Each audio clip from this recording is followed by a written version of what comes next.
Now to a development in professional sport concerning on-court activism and what that means for sponsorship. Has there been an overreach? Australia's richest person, Gina Rinehart, pulling out of her $15 million sponsorship of netball has sparked an intriguing debate over where the line is drawn.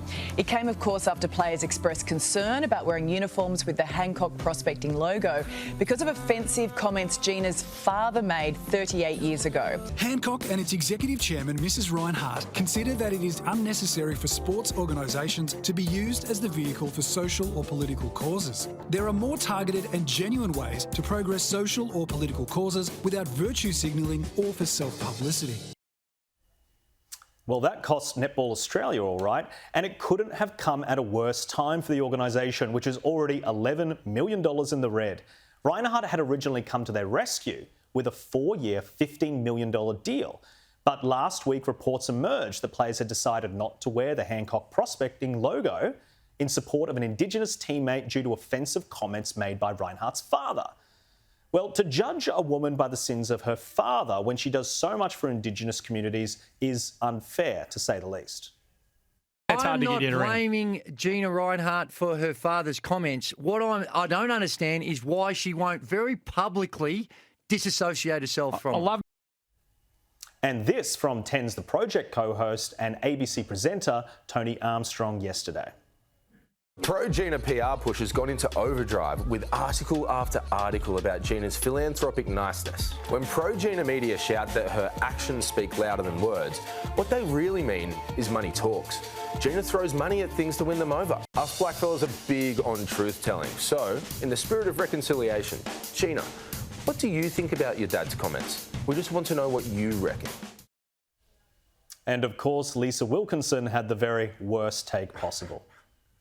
The idea that sport and politics and issues of social justice can be completely separated is really naive. You think back to the Australian teams that wouldn't tour South Africa during the apartheid era. Well, you know what's really naive?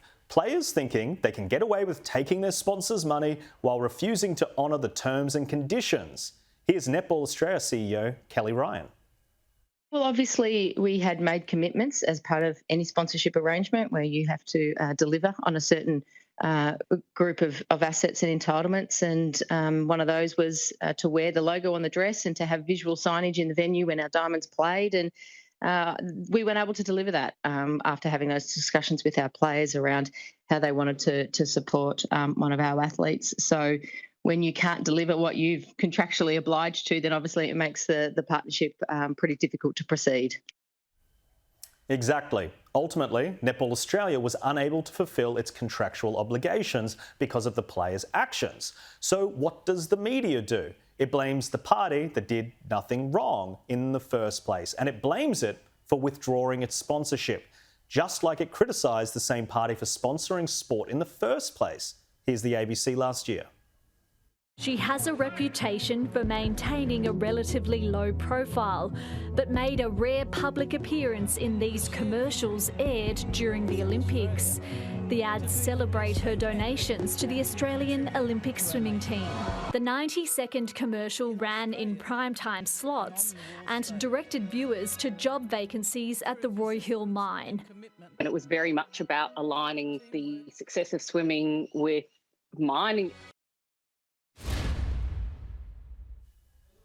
Well, Joe, very keen to hear your thoughts on this, particularly, how the media covered it. Is it fair to attribute, the criticism of Gina's father to her? Well, no, you can't have guilt by association. That's the way terrorists think. Some Americans invaded Iraq, so we're going to kill some other Americans because they're both American. And that is fundamentally true. We were talking about the justice system before. The whole point of the justice system, or any sort of justice, natural or legal, is that you go after the person who actually did the crime, not their family, not their associates, not their friends, not who they're photographed standing next to. But what I love even more than any of this is consistency. Because was Israel Folau able to speak out again on issues that he felt passionately about just because he was sponsored by, say, for example, Qantas, who is headed by probably the most senior, corporate Australia's most senior, out and proud gay figure.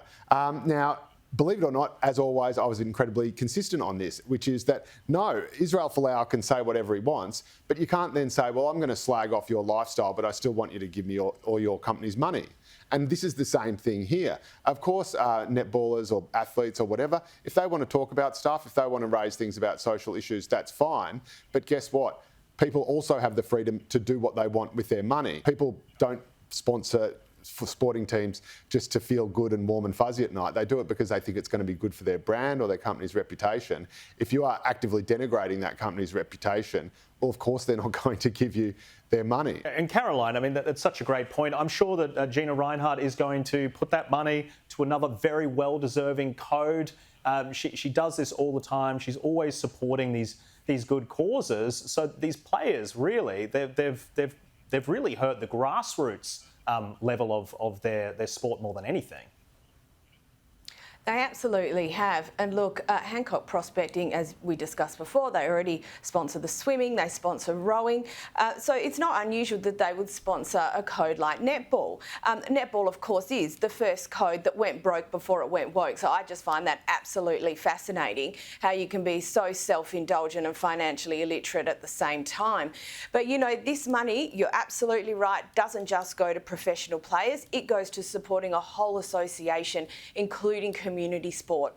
And, you know, we talked earlier about, you know, people being worried about power prices, people are worried about their mortgages, costs of living in general are going up. But a lot of parents in particular, they still want their kids to be able to participate in community sport. And the better run that organisations are and the more funding that is available from sponsors and from elsewhere to be able to allow those sports to happen. That's just one, you know, partially less thing for parents to worry about. So for this sort of spectacle to have gone on, I actually find it was really quite gauche.